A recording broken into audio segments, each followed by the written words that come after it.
Señor esté con ustedes. Y con tu espíritu. Lectura del Santo Evangelio según San Mateo. Gloria a ti, Señor.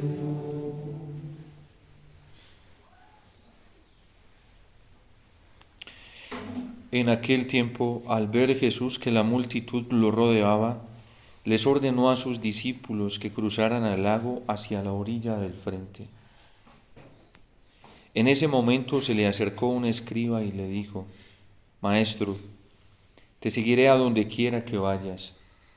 Jesús le respondió: Las zorras tienen madrigueras y las aves del cielo nidos, pero el Hijo del Hombre no tiene en dónde reclinar la cabeza. Otro discípulo le dijo: Señor, permíteme ir primero a enterrar a mi Padre. Pero Jesús le respondió: Tú sígueme y deja que los muertos entierren a sus muertos. Palabra del Señor. Gloria a ti, Señor Jesús.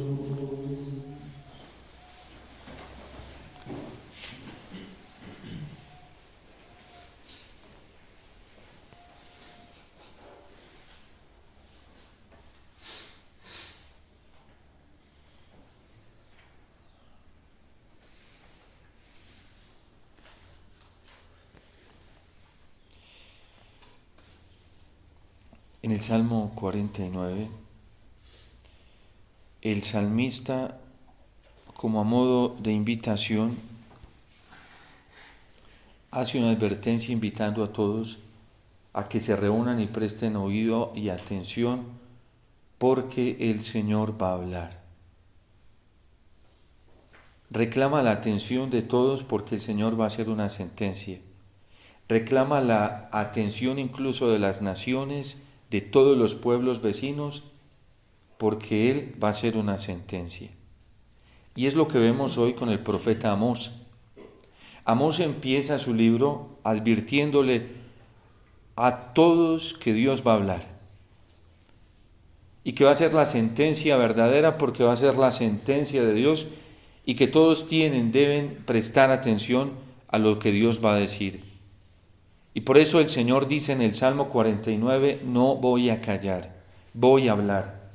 Y yo sí voy a decir lo que está pasando, y ya tengo una sentencia para las demás naciones de alrededor y para mi pueblo. Continuamente los salmos nos van expresando esta realidad en el corazón de Dios, porque el pueblo de Israel lo experimentó después de madurar su fe y de darse cuenta por las desgracias, por las pruebas, por los tormentos, por los sufrimientos que tuvieron, que Dios les estaba hablando, y que la sentencia de Dios era una sentencia justa y era verdadera. Y por eso el Señor dice, no voy a callar. De hecho, hoy la liturgia de la palabra nos trae la segunda parte del Salmo 49, pero es un salmo completo. ¿Crees que soy como tú? ¿Crees que yo soy como el juicio de ustedes, tan mediocre, superficial? No me voy a callar y les voy a echar en cara todo lo que han hecho. ¿Tengo que callarme? ¿Crees acaso que yo soy como tú? Muchas veces el miedo a nosotros dentro de la iglesia nos lleva a hacer juicios demasiado amañados de la realidad que vivimos. En el libro del pastor de Hermas, una literatura apostólica, él pertenece a los padres apostólicos, y es tradición de la iglesia, que la iglesia de aquel momento lo asumió como verdaderamente una orientación del Espíritu Santo para aprender a hacer una lectura de las cosas y vivir la vida. La anciana que se le aparece a Hermas en la visión, primero se le aparece la mujer con la que él había pecado maliciosamente deseándola en su corazón porque no era su esposa. y le dice Hermas, ¿de qué me vas a acusar? ¿Yo qué he cometido contra ti? Y ella sonriendo le dice, no son las faltas contra mí de las que Dios te va a acusar. Pero no le dice más nada. Y cuando se le parece la viejecita, le dice cómo ha mirado maliciosamente a esta mujer y le dice, pero esa no es tu pecado peor, Hermas. Como diciéndole, llegaste a esa impureza de corazón porque ya venías guardando otra maldad de la cual tú no te habías dado cuenta. Y es que no has sido capaz de reprender a tus hijos ni a tu esposa. No has sido capaz de corregirlos y has visto cómo ellos viven en el mal y en el error y los dejas. Y eso tiene ofendido a Dios, tiene lastimado a Dios. Y si no te arrepientes y haces penitencia y te conviertes, van a venir desgracias sobre ti. Pues miren lo que dice el Salmo. Es que es tan sencilla la palabra de Dios. ¿Para qué recitas mis preceptos? ¿Para qué tienes siempre en la boca mi alianza diciendo te amo, Señor, tú eres lo más grande para mí?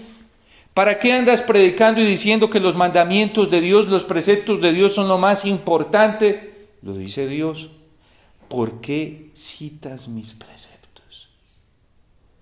¿Cuántas predicaciones amañadas, viciadas, de gente predicando al Señor y llamando a la obediencia y a la fidelidad? ¿Y cómo lo hacen? ¿Por qué citas mis preceptos y hablas a toda hora de mi pacto? Tú que en realidad en tu interior detestas la obediencia y echas en saco roto todos mis mandatos. Hay gente que no quiere vivir los mandamientos del Señor, pero van y se llenan la boca diciendo que ser fieles al Señor es lo más importante. ¿Eso cómo se llama?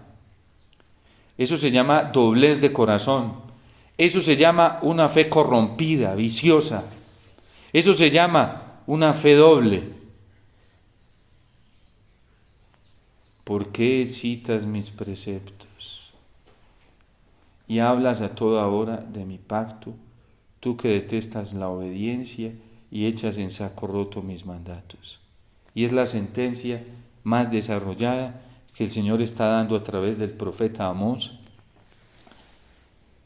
200 años antes de la desgracia tan terrible que hoy no la pueden olvidar todavía los judíos, que le ocurrió a Judea. Y se la dice el Señor puntualmente, voy a quemar tus palacios y tu ciudad. ¿Y qué pasaron casi 200 años después? Entró el rey de Babilonia en el 587 más o menos por ahí, quemó el palacio real, quemó el templo y quemó la ciudad santa. Ya los profetas lo habían advertido. En Fátima la Virgen en 1917 es una fecha que a nosotros no se nos puede olvidar y la debemos tener muy presente. 1917. No se le apareció a los grandes medios de comunicación social del momento, a los grandes teólogos del momento, a los que más sabían de teología, espiritualidad, pastoral. No se les apareció a ellos. No se les apareció a los doctos en moral que sabían deducir cuáles son los efectos buenos y malos de una conducta moral desde el ámbito intelectual, teológico. No se les apareció a ellos. Se les apareció a 3 niños campesinos que tenían un conocimiento muy limitado, demasiado limitado de la cultura, de la teología, en sus diferentes dimensiones, teología espiritual, social, moral, teología, en fin, que ni sabían nada de eso. Jacinta y Francisco no sabían ni siquiera leer y escribir. Por eso no habían podido hacer la primera comunión. Y todavía se ve que ni iban a la escuela, con una educación intelectual deficiente. La Virgen les mandó a que aprendieran a leer. Y ellos, interpretando eso, se fueron a la escuela. Claro que Francisco no iba, se quedaba en el camino. porque le encantaba ir al Santísimo, allá iba y se metía en el sagrario. Y le decía a Jacinta y a Lucía que de vuelta lo recogieran ahí. Se quedaba, ellas entendieron que era en la escuela y él entendió que podía aprender a leer a los pies de Jesús. Y ahí se quedaba horas y horas. Yo conocí al rosario con el que, de hecho, cuando fueron a hacer, bueno, yo no sé esas palabras técnicas que utilizan, pero cuando fueron a sacar sus restos, como fue una pandemia, los enterraban a todos juntos, ¿sí? A Jacinta la reconocieron, los restos de Jacinta lo reconocieron porque quedó incorrupta. Ella está incorrupta, en un grado altísimo. La incorrupción no siempre sucede, es en diferentes grados. Ella siempre se le veía la carita. Hay una foto que lograron tomar en esos momentos y se le ve la cara. Y yo conocí a una de las sobrinas de Jacinta que estaba ahí en el momento cuando abrieron el ataúd y estaba tan hermoso, su rostro era tan hermoso y hasta más hermoso que cuando estuvo en el féretro. Yo la vi y nos mostró un rosario de Francisco Marto contándonos que él se rezaba muchísimos rosarios, porque como quería ir al cielo y la Virgen le dijo, si quieres ir al cielo tienes que rezar mucho, Francisco. Y él creyó que era yendo al Santísimo y rezando el rosario, y eso la pasaba haciendo. Y entonces lograron identificar los restos porque él sí se corrompió, su cuerpo se corrompió por el rosario. Cuando vieron el rosario, porque fue famoso Francisco Marto entre la gente que lo conocía, porque a toda hora se mantenía con su rosarito en la mano. No lo soltaba, rezando el rosario continuamente. Algunos dicen que hasta se rezaba 25 rosarios al día. Entonces, cuando vieron el rosario, se dieron cuenta que esos eran los restos de Francisco Marto. 1917, la Virgen les dice, Dios va a hablar, escuchen todos. Hay una sentencia como el Salmo 49, una palabra irrevocable. Dios no va a callar ante lo que está pasando. Dios va a hablar. ¿Y qué dijo Dios? Dios dijo que estábamos viviendo de manera incorrecta, que estábamos siendo infieles y que lo estábamos ofendiendo a Él. Y que la Eucaristía estaba siendo maltratada. Se lo dijo el ángel a los pastorcitos, que tenían que reparar por los ultrajes que recibía la Eucaristía, por la indiferencia. Imagínense el daño. Y vamos a ver los efectos de eso, porque después la Virgen se los muestra. ¿Ustedes creen que podemos vivir la Eucaristía de cualquier manera y que no importa, que no pasa nada? No, Señor, hermanitos y hermanas, no podemos vivirla de cualquier manera. Y tienen menos pecado hoy, menos faltas, los que incluso prefieren no asistir. No estoy diciendo que estén exentos, pero podrán tener menos responsabilidad en sus faltas que nosotros, que a veces la vivimos de cualquier manera. Ultrajes con la Eucaristía, lo dijo Fátima. Ultrajes, ¿cómo tratamos la Eucaristía? ¿Y cómo permitimos que se trate? A mí me denunciaron a la conferencia episcopal por una denuncia, y eso que ni fue denuncia pública, yo se lo dije como dice el Evangelio, llama a tu hermano y díselo a solas, en un abuso con la Eucaristía terrible, espantoso. Y ahí estaban las personas, más de 10 ahí. Les pedí el favor que me llamaran con mucha decencia. Llámenme al encargado, ¿cómo es posible que tengan la Eucaristía como la tienen? Me dijeron, nosotros somos los encargados. Y con mucho dolor en mi corazón, sin tratarlos mal, pero con dolor, ¿cómo es posible que hagan esto con la Eucaristía? ¿Cómo es posible? Los ultrajes que recibe la Eucaristía. Y se llenan la boca hablando de amor a la Eucaristía. ¿Por qué recitan mis preceptos y hablan a toda hora de mi pacto? ¿Cuál es el pacto para nosotros con Dios? La Eucaristía. Alianza nueva y eterna. Y a mí me llaman y yo le dije a mi superior, yo por la Eucaristía me hago matar. Y yo no voy a renunciar a hablar de la Eucaristía. Pase lo que pase. Suceda lo que suceda. Y me dice, pues sí, todos los sacerdotes debemos hacer eso. Y yo como sacerdote no voy a permitir. Porque, y si no, yo cerré mis ojos ese día y le dije, Señor, ¿qué hago? Si tú no hablas, te pediré cuentas. Porque tú eres sacerdote, ministro de la Eucaristía. Y para hacer una corrección misericordiosa y amorosa referente a la Eucaristía, no tienes que pedirle permiso a nadie.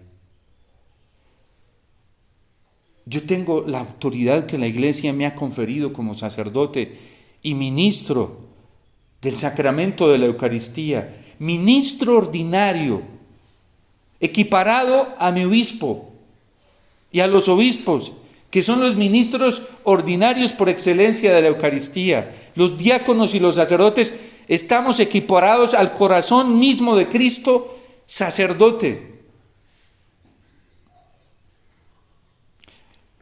Después de una catequesis larguísima que les di allí, les dije, ustedes cómo hablan de martirio. ¿Cómo hablan de martirio? ¿Por qué recitan mis preceptos? Y vuelvo y advierto, di un abuso eucarístico ahí en ese lugar. Ultrajes con la Eucaristía.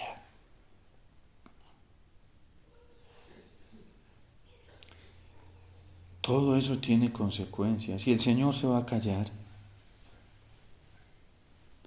Le dice a los pastorcitos, hay que reparar ultrajes, sacrilegios, porque si hay sacrilegios con la Eucaristía. Me dicen, es que hay que catequizar y hay que enseñarle a la gente, pero no hay que hablar así de la Eucaristía. ¿Cómo no voy a hablar así? ¿Cómo no voy a hablar así cuando yo sé que en pandemia había gente que se robaba la Eucaristía? Yo lo sé, se la llevaba en la mano. Se encontraban, a mí me traían trozos de la Eucaristía tirados en el piso. Hubo gente que se dedicaba a recoger el cuerpo de Cristo tirado en el piso, por montones. Y tengo evidencias de eso. Pero por montones. Y sacerdotes ofuscados porque la gente era demasiado exagerada, mientras el cuerpo de Cristo tirado en el piso y mucha gente pisoteándolo. Y no hay sacrilegios. El nivel de conciencia con lo que lo hicieron, yo no lo sé. Eso solo lo conoce el Señor. Pero ¿nos vamos a callar? Cuando sacerdotes permitieron esto, y hasta obispos, y hasta laicos, y comunidades, como dice el Señor en el Evangelio, cuelan el mosquito, pero se tragan el camello. Sacrilegios, ultrajes, indiferencias. ¿A quiénes de nosotros? ¿A quiénes? Porque a todos nos dieron este regalo de la Eucaristía. ¿A quiénes nos duele lo que pasa con la Eucaristía? ¿O somos indiferentes? Sacrilegios, ultrajes e indiferencias. Lo dijo Fátima y lo digo con toda libertad porque ustedes se pueden encontrar todo esto en la página oficial de la Santa Sede, Vatican Va. Allí está en el Dicasterio para la Fe, por lo menos hasta hace unos meses, allí estaba todo el proceso que tuvo Fátima de aprobación y de aceptación por la Iglesia y de validez. Voy a hablar, no me voy a callar, dice el Señor. ¿Crees que soy como tú? Te acusaré, te lo echaré en cara. Atención, dice el salmista, los que olvidáis a Dios. Cuando ves un ladrón, corres con él. Caminemos juntos, no importa qué hagas y cómo hagas. Lo importante es que estemos juntos. Aquí lo importante es la unidad. corres con Él. Y por eso el Evangelio hoy nos lo dice San Mateo claramente, que Jesús les ordenó a sus discípulos que cruzaran hacia la otra orilla del frente, al ver la multitud que lo rodeaba. ¿Se quedó con la multitud? No, cogió a sus discípulos y vámonos a la otra orilla. Y algunos se fueron, un escriba que quiso seguirlo y le dijo: hijito, en mi seguimiento no se admite buscar seguridades humanas. Las zorras tienen cuevas, los pájaros del cielo nidos. Tú estás buscando seguridades humanas, conmigo no. Si eso es lo que te gusta, no sirve. Las zorras tienen madrigueras y los aves del cielo nidos, pero el Hijo del Hombre no tiene dónde reclinar su cabeza. Miren lo fácil que nos vendemos nosotros por la aceptación humana.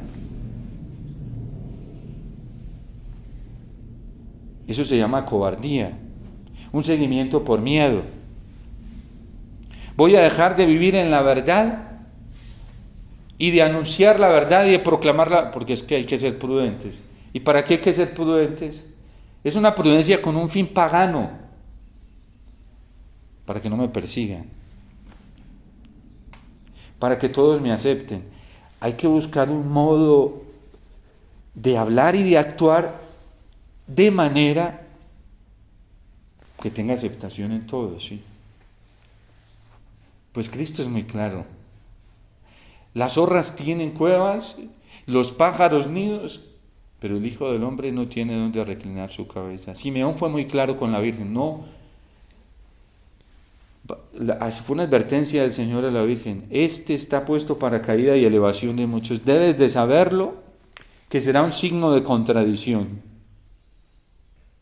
Imagínense Cristo al estilo sociológico. Bueno, voy a ver a este grupo cómo les gusta que le hablen, a este otro voy a mirar porque a este hay que hablarle de esta manera. No, la verdad es una, inmutable, incambiable. Es un principio filosófico de metafísica frente a la verdad que la tuvieron bien clara los griegos. Entonces, la verdad hoy la podemos acomodar. Cojámosla hoy y acomodémosla. Cuenta alguien, me contaba de una manera muy jocosa que la mentira invitó a la verdad a que se fueran a bañar a un río juntas, ¿sí? Y entonces se fueron para el río y se quitaron la ropa las dos para tirarse a bañar al río. Y de repente cogió la mentira y en el descuido de la verdad se salió y se puso la ropa de la verdad y salió.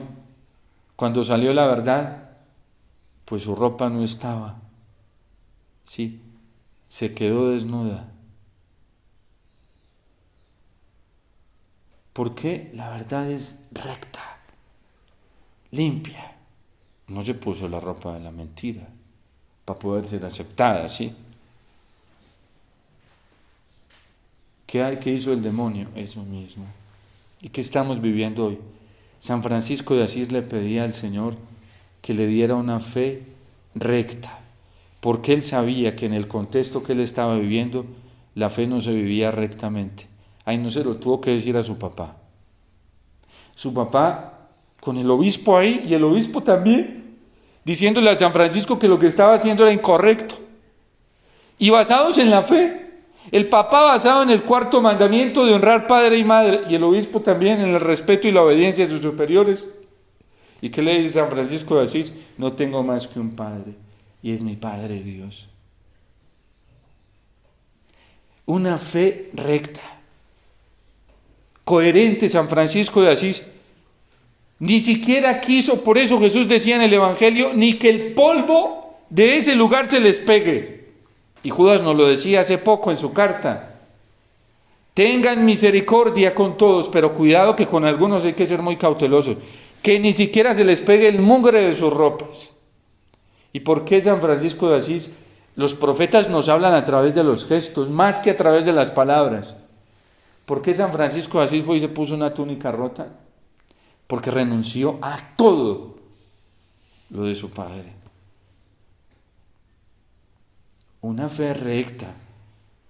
Porque eso vivir en una ambigüedad donde me acomode, eso no es recto. Eso andar acomodándome y buscando, ¿sí?, justificaciones para el error, para la mentira en nombre de la fe, como pasa hoy en la iglesia. Pues la Virgen vino a Fátima a decirle al mundo entero que la Eucaristía, lo más sagrado, precioso, estaba siendo ultrajado, había indiferencia y había sacrilegios con la Eucaristía. Y muy tarde, pero la Iglesia aceptó y dijo, la Virgen tenía razón. Se lo dijo a 3 pastorcitos, no a grandes teólogos, y maestros de vida espiritual, de dogmática y de moral. Vino la Virgen a decir en Fátima al mundo entero, Dios va a hablar, atención, va a decir algo. Está siendo muy ofendido. Y si no se convierten, fue la advertencia, fue la salida que ofreció esperanzadora a la Virgen. Si no se convierten, estaban en un castigo terrible. La Primera Guerra Mundial, 1917, todavía estaban en ella. Terrible la Primera Guerra Mundial. Si no se convierten, va a venir un castigo. En el reinado de Pío XI, Dios castigará al mundo. Así lo dijo. Y Dios lo está diciendo a través del profeta Oseas. Y la palabra de Dios es actual para nosotros. Actual. Es la misma ayer, hoy y siempre. No cambia, es que la verdad no cambia. Nos van a purificar. Nos han estado purificando. Y miren que esto no disminuye. Y esto se está acrecentando. En pandemia, Dios comenzó a hablar fuertemente. Y de ahí viene hablando fuertemente. Y miren de la pandemia acá cómo viene el mundo. No crean que en la iglesia estamos muy bien. Ni sacerdotes, ni religiosos, ni religiosas, ni obispos, ni laicos. El Papa Benedicto XVI, muy valiente en su libro póstumo, comenzó a advertir cómo desde el Concilio Vaticano II la elección de obispos ya estaba viciada también. Pues lo dice él en su libro póstumo. La teología moral se vició. Profeta. Y lo quiso dejar en un libro después de su muerte para que después no fueran a manipularlo, porque él sabía cómo lo manipulaban. Esto es lo que yo pienso y pensé, morí pensando esto, ¿sí? Entonces, estamos en un tiempo donde el Señor nos está haciendo advertencias. ¿Me van a seguir al escriba? Pues no tenemos no busques dónde reclinar tu cabeza en este mundo si quieres seguirme. No busques aceptaciones, apreciar, porque si buscas eso, te va mal. Y entonces ya uno de sus discípulos, ya era un discípulo, le dice, Señor, permíteme ir primero a enterrar a mi padre. Le había dicho a Jesús, ya estaba caminando con Jesús. Y Jesús le dice, deja que los muertos se entierren, no te devuelvas. Tú sígueme. Ya, tienes que dejarlos del todo, porque por encima de tus padres estoy yo. Y quien no pospone padre, madre, hermanos, hermanas, hijos, hijas por mí, no es digno de mí. Así es, porque por encima de todos, y nosotros no nos debemos dejar manipular por exigencias humanas, está Dios. Él es muy claro. ¿Cuál es el primero de los mandamientos? Escucha, Israel, amarás al Señor tu Dios con todo tu corazón, con toda tu alma, con toda tu mente, con toda la fuerza. Y después hay uno segundo, pero segundo, no es primero, ni igual al primero. Amarás al prójimo como a ti mismo. Y ahí entran en primer lugar, pues nuestros papás, que así lo trae el orden de los mandamientos, y después el prójimo, primero dentro de la casa, y después con los demás. Así que con el Señor es muy sencillo, es claro. La claridad es muy buena porque lo aterriza a uno. Y uno dice, bueno, listo, ya sé por dónde es. Por eso dice en el Apocalipsis, ni frío o caliente. Tibio no, al tibio estoy a punto de vomitarlo de mi boca. Esa vaciladera, que hoy sí, que hoy no. Y la Virgen tan tierna, tan amorosa, tan dulce, tan pacífica, lo dijo en Fátima. La solución es la conversión. El que me ofrece acción de gracias, ese me honra. ¿Cuál es la acción de gracias para los católicos? Perfecta. Se llama Eucaristía. Bueno, yo no sé griego, pero más o menos Eucaristo, sí. Acción de gracias. Eso es lo que nos está pidiendo Dios. Eucaristía, nos lo dijo en Fátima, vuelvan a la Eucaristía. La Eucaristía. Así empezó el ángel la preparación para la aparición, con pura reparación eucarística.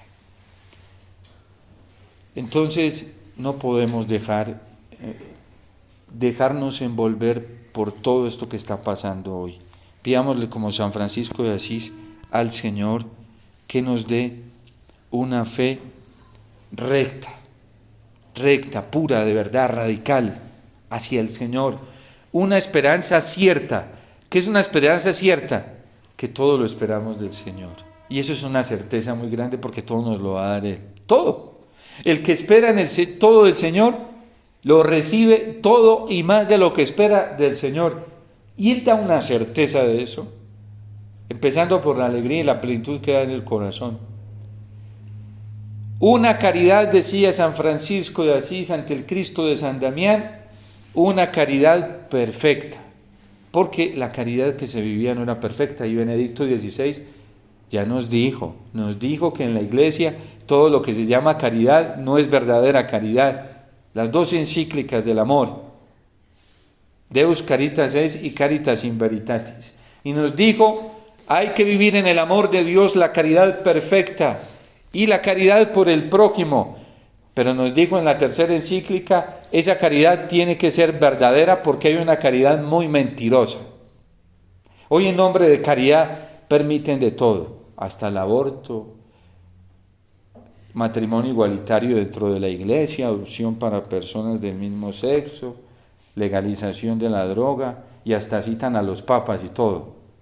Son tan embaucadores que citan a, eso sí, no te citan el documento del Papa, pero lo citan a ellos para embaucar a la gente. Miren, San Juan Pablo II, un hombre que se la jugó toda por la vida, dijo que era inadmisible, inconcebible e ilícito que un católico diera el sufragio en el numeral 73 del Evangelium Vitae, al final, que un católico diera el sufragio del propio voto a un candidato que propusiera leyes abortivas en cualquier dimensión. Es inadmisible, lo dijo Juan Pablo II, numeral 73. Ahí está en la Evangelium Vitae. En Veritatis Splendor dijo que el pecado era pecado independientemente del contexto de las circunstancias, así fueran políticas y democráticas. El pecado era pecado de igual manera, independiente del sujeto, que es que no sabía, que es que el pecado es pecado. Y el aborto es aborto en cualquier situación, circunstancia. Que haya católicos defendiendo eso, ya a uno le dice, es muy bueno, porque hoy se está desenmascarando todo, y eso es una bendición. Cuando todo se desenmascara, y la verdad hace eso, dejar al desnudo todo. Y es lo que está haciendo hoy, desenmascarando, el Señor está desenmascarando. ¿Cómo nos dimos cuenta? Claro, y eso es perturbador. ¿Cómo nos vamos dando cuenta públicamente que hay sacerdotes, hay obispos, hay laicos que ya toleran una moral así de relativista? Pero mejor que eso salga a la luz para nosotros cuidarnos, porque ahí ni dejar que se nos unte el polvo de esas ciudades, de esos lugares. Hay que sacudir bien las sandalias, que no se nos quede ni lo más mínimo de ese polvo, porque hoy lo dice, cuando ves un ladrón corres con él, te juntas con los adúlteros, usas tu lengua para el mal, tu boca trama el engaño, eso sí, pero tienen los mandamientos de Dios en su boca, tienen la alianza de Dios en su boca, la fidelidad a Dios en su boca. Te pones a insultar a tu hermano y deshonras al hijo de tu madre. ¿Crees acaso que yo soy como tú? No, yo te reprenderé y te echaré en cara tus pecados. Quien las gracias me da, Eucaristía, ese me honra, y yo salvaré al que cumple mi voluntad, es obediente a él. Entiendan bien esto los que han olvidado a Dios, no sea que los destroce sin remedio. Y si hemos caído en todo esto, hoy tenemos la oportunidad de volver a arrepentirnos y convertirnos y encontrar la salvación y la paz. Pero no podemos estar con criterios mundanos, maliciosos, pecaminosos, relativistas, así vengan de sacerdotes. Una fe recta, una esperanza cierta y una caridad perfecta, que es lo que nos está pidiendo el Señor en el Evangelio. San Francisco no tuvo que hacer un ejercicio exegético ni aprender mucha Sagrada Escritura, nada, para saber claramente qué era lo que nos pide el Señor. Y hoy nosotros podemos tomar la decisión de vivir ya en el reino de los cielos y en la vida eterna si le obedecemos a Dios, si le creemos. Porque si no, vendrán desgracias para nosotros. Uno sufre más de lo que debería sufrir por ser obstinado y no obedecerle al Señor. Pero qué alegre y dichosa es la vida cuando decidimos caminar por los caminos del Señor. Viene el consuelo, la paz y la alegría inmediatamente.